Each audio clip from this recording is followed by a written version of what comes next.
तकदीर का खेल कहानी। बात बहुत पुरानी है। गुजरात के सूरत शहर में मनसुख लाल नाम के एक व्यापारी थे। इनका कीमती रत्न का कारोबार था। इनका कारोबार दुनिया के कई देशों में फैला हुआ था। पूरे सूरत शहर में इनका मान और सम्मान था। मनसुख लाल के दो बेटे थे जिनका नाम रामलाल और श्यामलाल था। रामलाल को दौलत और रुतबे का बहुत घमंड था, जबकि श्यामलाल एक शरीफ और सुलझा हुआ इंसान था। घमंड के साथ साथ रामलाल में ईर्ष्या और बेईमानी जैसे अवगुण भी थे। समय के साथ साथ मनसुख लाल की उम्र बढ़ती जा रही थी। ऐसे में उनके दोनों बेटों ने कारोबार में पिता का अधिक से अधिक हाथ बटाना शुरू कर दिया था। कुछ समय के पश्चात मनसुख लाल चल बसे और कारोबार का पूरा भार रामलाल और श्यामलाल के कंधों पर आ गया। बड़ा भाई होने के नाते रामलाल ने व्यापारिक फैसलों में अपनी मर्जी की चलानी शुरू कर दी। रामलाल बेईमानी और मक्कारी भरे फैसले लेने लगा।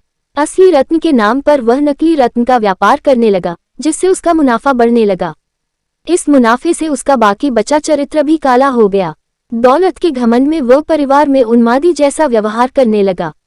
दूसरी तरफ शरीफ और सुलझे हुए श्यामलाल को शुरू में रामलाल की बेईमानी का इल्म तो नहीं हुआ, परंतु जब उसने उसके व्यवहार में परिवर्तन देखा तो पूरे माजरे को समझने में उसे ज्यादा देर नहीं लगी।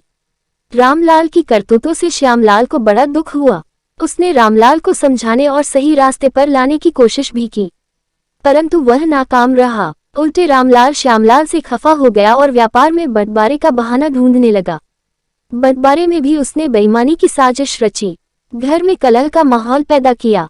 अंततः रामलाल अपनी साजिश में सफल रहा और श्यामलाल के हिस्से के व्यापार पर भी वह कब्जा कर बैठा। रामलाल के व्यवहार से दुखी होकर श्यामलाल ने शहर में दूसरी जगह अपना ठिकाना बनाया और रत्न के अपने व्यापार को नए सिरे से शुरू किया।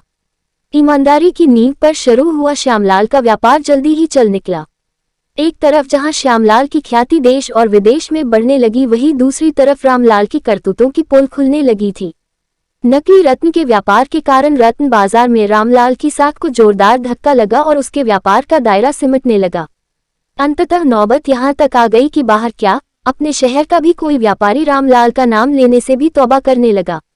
अब तो नौबत यहाँ तक आ गई कि रामलाल को धन के अभाव में अपना घर, दुकान, सामान तक बेचना पड़ रहा था।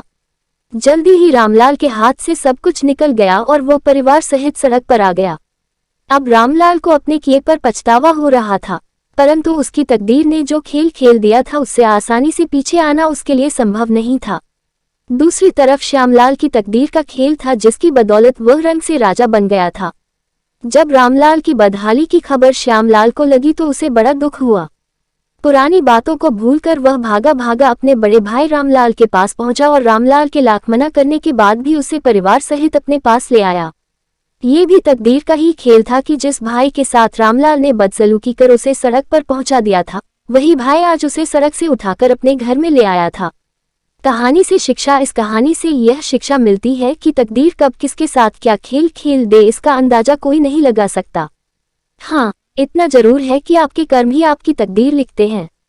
जिस तरह रामलाल और श्यामलाल के कर्मों के आधार पर तकदीर ने उसके साथ खेल खेला था, इसी तरह अच्छे कर्म करते रहना चाहिए। क्या पता कल तकदीर आपके साथ क्या खेल खेल जाए। इसलिए कहते तकदीर का खेल निराला है। कहानी पसंद आए तो चैनल को लाइक, सब्सक्राइब, शेयर जरूर करें। मिले हैं नेक्स्ट स्टोरी में।